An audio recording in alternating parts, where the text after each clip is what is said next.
Albertas Kundrotas, žmogus iš Veisiejų. Noriu pradėti renginį eilėraščiu to žmogaus, kuris yra būtent šito plenero dalyvis, menininkų plenero Minčių krantai 2016. Ir kągi apie tą gražų sumanymą noriu pakviesti Ritą Rimšienę ir tarti žodį ir pasidžiaugti, kad Ritos ir Gintaro Rimšų šeima jau gali tokius naminius plenerus organizuoti dideliu ir labai tokiu turiningu mastu. Prašom, Rita.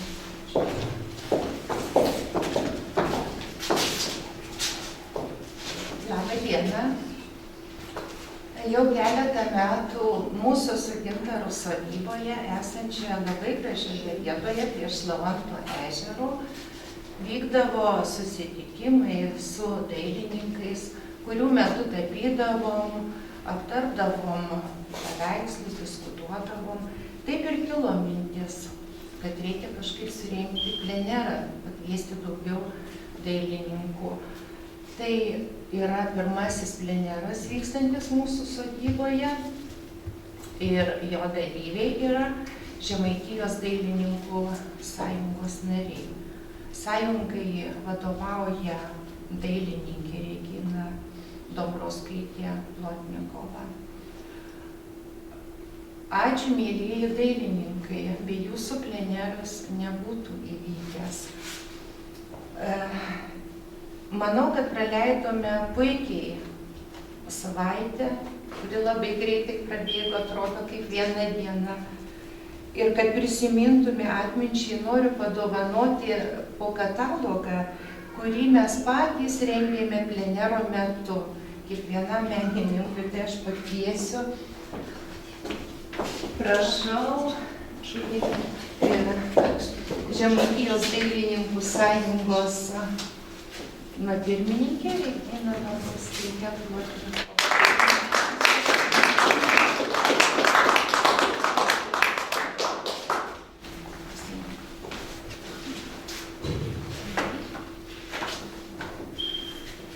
Dailininkė Birutė Kuicienė.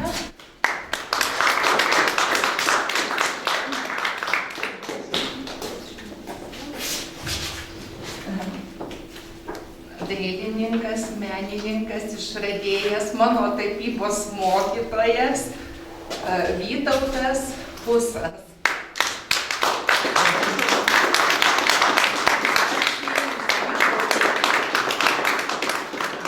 Tai, kad šiandien pasiekiau, yra didelė dalis jūsų. Ačiū jums labai. Antanas Virginijus Krištopaitis.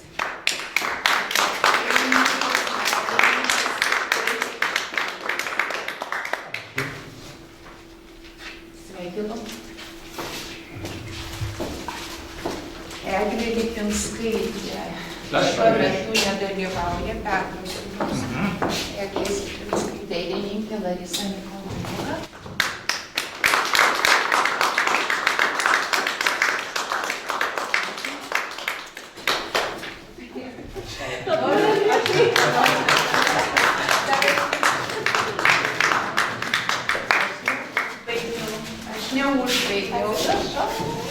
Aš neužbaigiau, norėjau.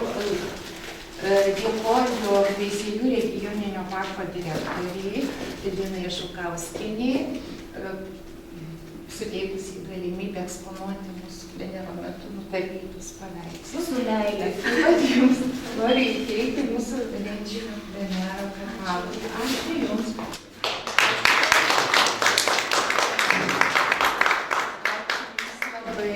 Ačiū Vytautai jums už gražų vakarą ir jums, kuris rengėte mums mūsų plenero dalyviams. Ačiū jums.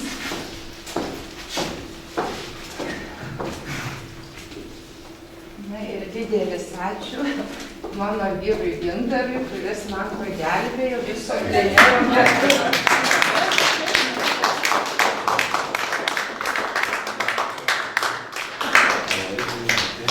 Dėkui visiems susirinkusiems labai malonu, kad atėjote mūsų paveikslą apžiūrėti. Tai ir prašysim dar, pakalbėti Žemaitijos dailininkų sąjungos pirmininkė, dailininkė Regina Patrauskaitė. Savaitė buvo tiesiog gera. Mes turėjom globėją šeimininkę Ritą, mes turėjom mūzą Gintarą ir dailininkų nuotaikos buvo tikrai kūrybingos, lengvos. Atsikeldavom ir tiesiog jauti, kad diena bus kažkokia tai tokia gera. Tu turėsi padaryti, kadangi visas aplinkybės, visos žvaigždės, visi vėjai ir visi pojūčiai buvo nukreipti tikrai kūrybinį darbą. Aš manau, kad mūsų Žemaitijos dailininkų sąjungos toksai desantas turbūt čia bus ne pirmas. Dar mes tikrai norėtume jūsų žemę Dzūkiją sugrįžti, kadangi ir orai mus gerai priėmė, ne tik jūs. Mums čia labai patiko. Žemaičiai yra plačios dūšios, dzūkai taip pat. Aš manau, kad mes draugausim. Vešim parodas pas jūs, lauksim jūsų dailininkų parodų pas savęs Klaipėdoj, Žemaitijai. Turim draugų, turim partnerių, kur galima eksponuoti darbus. Na ir vis dėlto bendravimas, jisai duoda kūrybinių impulsų. Šį kartą pamatai kažkokį tai medį, kuris tau, ar pasivaidentojo medį, kažkoks tai sielos dvasias. Kitą kartą kažkokią tai pastogį pamatai, kuris ypatingai žiburėlį, šviesą, arba kažkokią tiesiog mintį. Kūrybinis darbas yra įsistumintis žmogui į priekį. Ir žiūrovai, ir dailininkai, kuriant, žiūrint, pajaučia kažkokią tai vidinį tokį dvasias šėlsmą, pasiaština pojūčiai. Ir mes turbūt visi kartu tampam tokie turtingesni. Tai visus laukiam pas save Žemaitijai. Dailininkai žemaičiai yra kūrybingi, kartais būna tokie rūstaus charakterio, bet tapyba, skulptūra, grafika visada būna nuoširdus. Kaip ir dzūkų žmonės. Mums tikrai tas patiko. Ačiū labai. Kūryba, mūsų darbai yra tatai. Kaip gal ten nėra jokio tokio gilesnio paaiškinimo, dėl to, kad mėlėjai, ko gero, jums palieka patiems suvokti, kas yra tatai. Nu, aš iš savo varpinės pamėginsiu. Ir kai kiekvienas jūs pažiūrite į kito dailininko darbą, jūs matote tatai. Jūs pamatote save, ką dailininkas nori parodyti, ten galite, dabar mes esam gyvi čia, galite klausti mūsų. Bet iš tikrųjų darbas yra visiškai tatai savarankiškas. Ir kai jūs prieinate prie darbo, ką jisai su jumis kalba, gali tylėti, tiesa. Tai yra tatai. Žodžiu, tai yra be galo glaudus ryšys. Kas tai yra tatai? Dabar kažkaip tas tatai aiškiau. Taip? Tai tatai yra būtent tą, ką mes dabar rodom tą. Aš labai gerbiu jūsų laiką. Ačiū už dėmesį. Aš buvau atvežęs, man per kūną perėjo šiurpas, kad aš atvežiau savo paveikslus improvizacijų Čiurlionio temomis. Ir man niekas nesakė. Atvežiau, sunešiau, jie sako, eik pasivaikščiok, mes kabinsim, aš išeinu. Pirmas syk aš nežinojau nieko, kad už tvoros yra Čiurlionio namai. Tai man šiurpas per kūną perėjo, kad aš atvažiavau šalia jo pabūti. Ačiū. Dar pasakosim apie jūs, kad jūs čia buvot, jūs kūrėt, jūs palikot savo nemažą dalelį širdyje. Kad dar labai pareigoja. Tai gal kitoje salėje, prie paveikslų vėliau, kažką tai jau dar kalbės. Labai pareigoja. Kad vėliai išprasmė. Tai čia kalbėti. Mes norim iš jūsų žodžių, kaip ar įsipaišo į tą visą, kaip sakyti, didelis džiaugsmas iš tikrųjų šiandien yra čia, tuose skliautuose, 250 metų jas laukia tokių švenčių. Iš tikrųjų aš labai džiaugiuosi dėl to, kad yra mūsų krašte antras pleneras. Neabejoju, kad jis bus tradicinis, tai yra didelis įvykis iš tikrųjų. Katalogas. Ne kiekvienas pleneras gali pasidžiaugti. Vienu žodžiu, rimta, solidu, Ir tikrai sakau, didelį džiaugsmą. Nu ir tą lauksim kitų metų. Pasakas. Sėkmės jums visur.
O šitas jaunas vyras yra akordeono specialybės studentas, užaugęs Veisiejuose, mes neįsivaizduojam Veisiejų be tavęs. Ačiū, kad tu visur grįžti. Ačiū.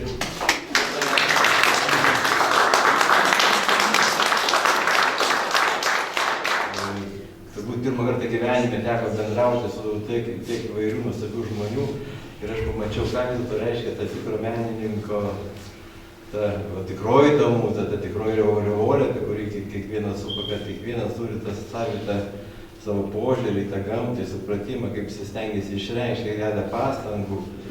Bet man asmeniškai tikrai labai patiko visa šita kompanija, nebuvo jokių, taip sakyti, nesusipratimų, kad ten vienas norėtų to, kitas to, kad kažkokios pavadinės rolės, kažką tai maišytų.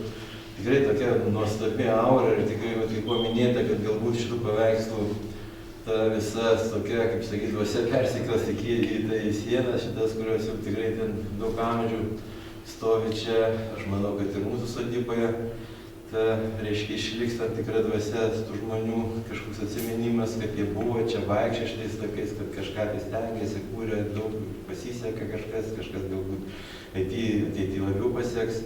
Bet vis dėlto ta dvasiškumo plotmė yra tikrai gyvenime labai svarbi ir aš džiaugtis jūsų šeima, kad jūs čia esate ir taip palaiko tą kūrybinį gyvenimą, nu tikrai, man atrodo, nušluostat nosį aplinkiniam čia ir miestelėm, ir kaimelėm, ir visiems kitiem dalykam, ir daug Dieve, kad daugiau būtų Lietuvoje tokių žmonių, kurie stengtųsi išlaikyti tą visą kūrybinę tą mintį, dvasią, aureolę, kad visiems čia būtų malonu suvažiuoti, susitikti, bendrauti, taip kad iki kitų gerų susitikimų. Ačiū labai, ypatingai Liudai už jos tą pagalbą, už jos tą visą paramą.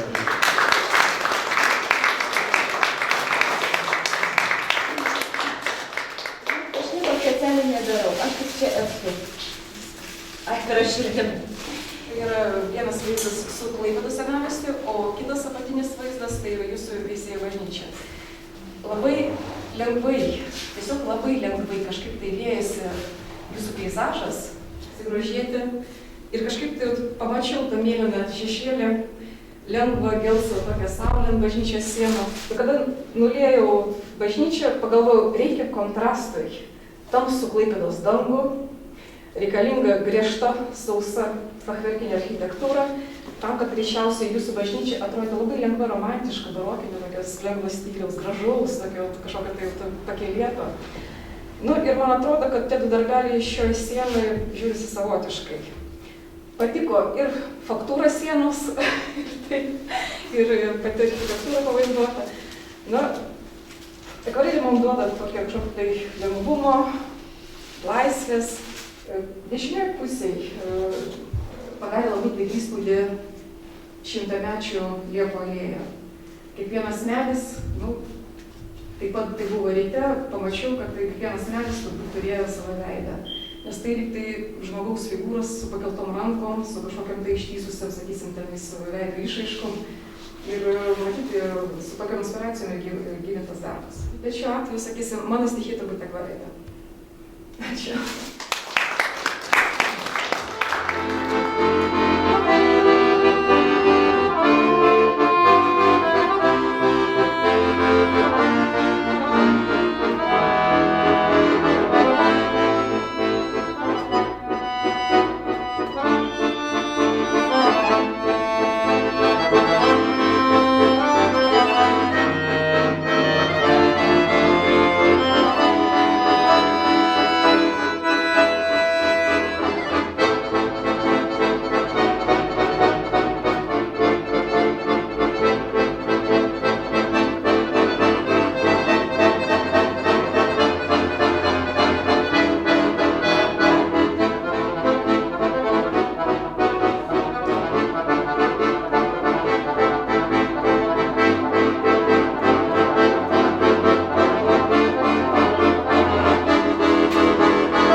Laisvas žmogus ir mano tapyba, aišku, yra labai laisva.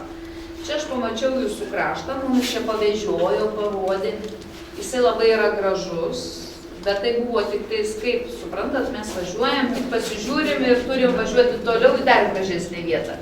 tą gražesnį vietą pasižiūrim, toliau važiuojame dar gražesnį vietą. Tai kas man atminti liko, kažkokias tik tais emocijos ir nuotaikos. Jeigu jūs ieškot kažkokio konkretumo ir jums, pavyzdžiui, neaišku, mėlyjei, tada reikia pagalvoti, kad tai yra dailininko nuotaikos, emocijos ir tada viskas pasidaro aišku.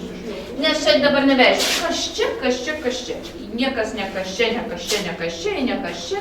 Tiesiog tai yra emocija. Žinot, kai grįžti, tu būni pilnas emocijų, bet kai reikia kažką konkretaus prisiminti, ten reikia atsisės gal su molbertu į tą konkrečią vietą piešti. Iš tikrųjų, kaip yra tikrasis pleneras, tai jūs matote su molbertais, piešia dailininkai ir jie žiūri į tą peizažą, ar žmonės, arba motyvą, į urbanistinį peizažą, jeigu miestelį arba miestelį, tada jie tai daro. Nes jūs atsiminkite, kad plenerė nėragi studija. Ten tokius kažkokius pasidarai, tokius štrichus, užmetimus, jos yra labai lengvus ir prašau neieškoti čia, tos gal yra studijos, nes pleneras yra greitas, emocionalus darbas, kuris atspindi tos dienos arba kelių dienų nuotaiką. Ir jisai tiesiog būna gal tos, dėl to gal tada atsiranda tokie plėmai, taip? Tie spalviniai plėmai tada yra, jos padėlioji, bet jeigu nori studijuoti, tada reikia medituoti. Atsisėdi ten, iš tikrųjų medituoji labai daug valandų. Jei girdite, nes jeigu paveikslas nekalba, tai dailininkas esat pastebėjai. Jis labai daug kalba, kažką pasakoja, tu pasižiūri, nieko nematai, ką jis ten pasakoja. Tu gali ten, galvoji, ką jis čia kalbėjo, va taip yra mėlys. Tai prašau paklausti. Gal kiekvienas studijis meno, koks jis bebūtų, turėtų kalbėti už save? Jo, iš tikrųjų tai ir ta senoji frazė, kur daug metų galioja, populiariai, ypatingai Lietuvoje, nežinote, mes esame šiauriečiai čia, kai kurie užsidarė, tai tada per darbą mes išreiškiam save, yra formos, kurias mes galime būti juose.